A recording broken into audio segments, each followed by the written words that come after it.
Okay, we're back again, and it's cold outside. Okay, what we're going to talk about in this video is the crowns and or no crowns situation on the beast in Revelation 12, Revelation 13, and Revelation 17.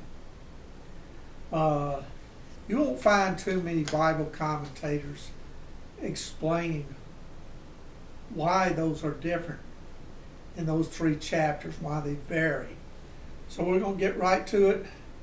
And what the bottom line is that they vary because each one of those chapters are time-stamped. They're time-stamped according to the first century when John received Revelation. And then the other, that was in Revelation 17.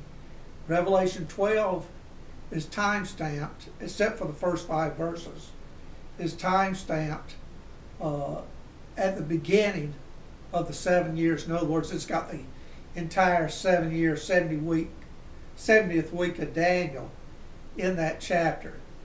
Then when we get to Revelation 13, the situation is there's only 42 months of that 7 years left before Jesus returns and solves all the problems that have come up.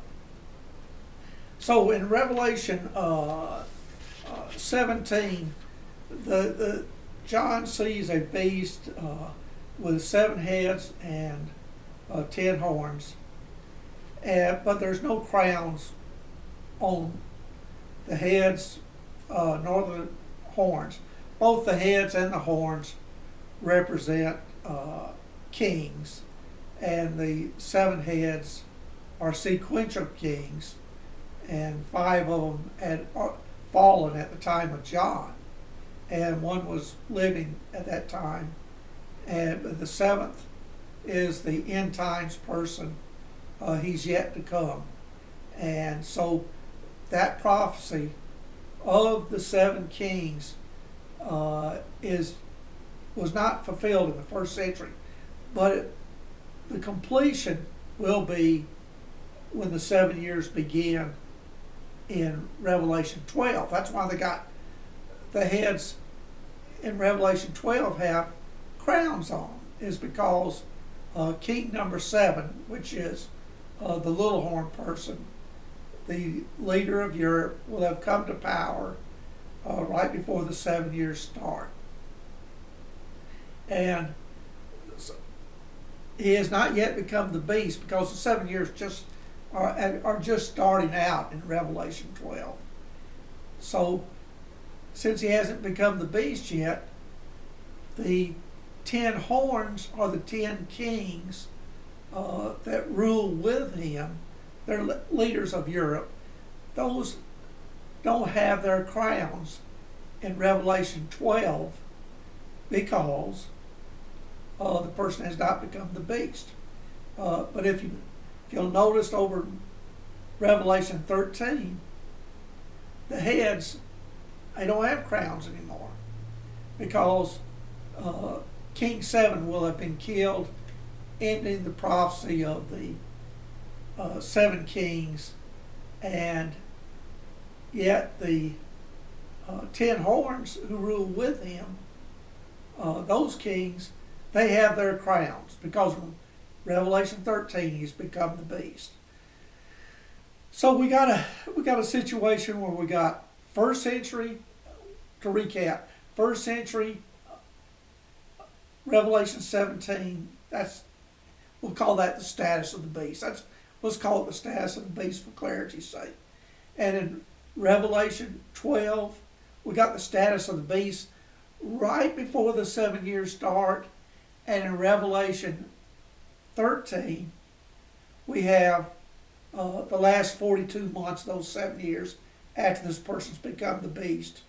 And so we have that's kind of the overall view of how to understand the crowns and no crowns on this beast image. We got another issue though, and that is the issue of why in Revelation 12, which indicates this beast is described as a dragon and called, he's defined as being the devil or Satan. So he's red colored in that one, in that chapter. In Revelation 17, same thing. It's Satan because he's a scarlet colored beast.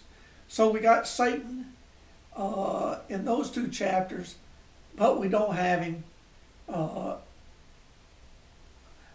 represented by the beast in chapter 13. Now, what's all that boil down to? What it boils down to is there is in Revelation 17, there's the thing called the mystery of the beast and the mystery of the woman who's riding that beast. Well, let's focus right now just on the mystery of the beast. Well, what it's actually saying by taking that information of Satan being called that old serpent in Revelation 12, and being also in Revelation 17, is the mystery is in Revelation 17:8, the beast that was and is not, and he'll come out of the bottomless pit. Okay, that's Revelation 17:8 was called A. That's the first part. B is the world is really surprised and shocked when they see the beast that was, is not, yet is. Those are actually, we have to divide those up into 17:8 and 17:8A and 17:8B. Because the first part is, I'm very confident, is about the serpent in the Garden of Eden, that actual beast who Satan used. This is the mystery about Satan and that beast, tying all those things together. So Satan used that serpent, actual serpent beast, created beast in the Garden of Eden to get man to fall into sin and all the troubles that came after that.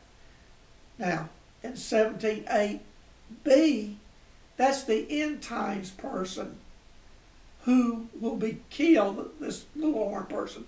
He'll be killed and brought back to life. The world will see it happen, so they're going to be surprised. The connection is both the beast in the garden and the end times person as the beast, both will be used by Satan. That's the mystery of the beast, and why Satan is pictured in Revelation 12 and 17, but not in Revelation 13. Revelation 13 is about the end times person being used by Satan. In Revelation 13 it says the dragon gives him his power, which is just another way of saying Satan's backing him up. But we have this actual beast in Revelation 17:8a, who is currently in the bottomless pit as a disembodied spirit. He don't have a body anymore. He's just a disembodied spirit. And a lot of times those are called demons. But he's actually going to come out of the bottomless pit as a spirit and possess this end times person. So that's how those two things tie together. So basically that's how to understand the crowns on the heads and horns in those three chapters, why they are different. You won't find any Bible commentators don't touch that with a 10-foot pole because they don't really understand it. But it all has to do with the time stamp of each one of those chapters. Just remember, Revelation 17:8, Revelation 17 deals with the status of the beast, first century. Revelation 12 deals with the status of the beast with 7 years to go. And Revelation 13 deals with the beast with 42 months to go. If you can get that understood, you're going to really be on the right track to understanding the time frames and the timeline and how everything fits together. And basically, we use a two-step approach. We take all the, and I've gone over this in the previous videos. We take and we look at the time expressions in the Bible dealing with the end times. We group all those together. So then we take a look at the roles that this arch-villain of the end times goes through. And we integrate that into our timeline. So we get a really good picture of how things are going to play out. Right now, we can't just really identify who that person is specifically, and we also cannot really identify who those 10 kings are, or leaders. Kings is just another way of saying leaders over the EU. But this is all going to, surface before very long. It won't be very long at all. It should not. Everything's going to come into play at least by 2030, end of 2030. So we got maybe 10 years on the maximum. It could be this year even. We don't have enough information right now to really pinpoint it down to an exact year or 2 or 3 years. But it looks like around 2030 is the last most date that these things will start to be put into play, the 70th week starting by then. So that concludes this video. I hope you gain some knowledge about how to understand Revelation 17, Revelation 12, and Revelation 13. Those crowns are no crowns. Why they're different in each one of those chapters. So thank you very much for your time. I look forward to seeing you in the next video. Thank you. Bye-bye.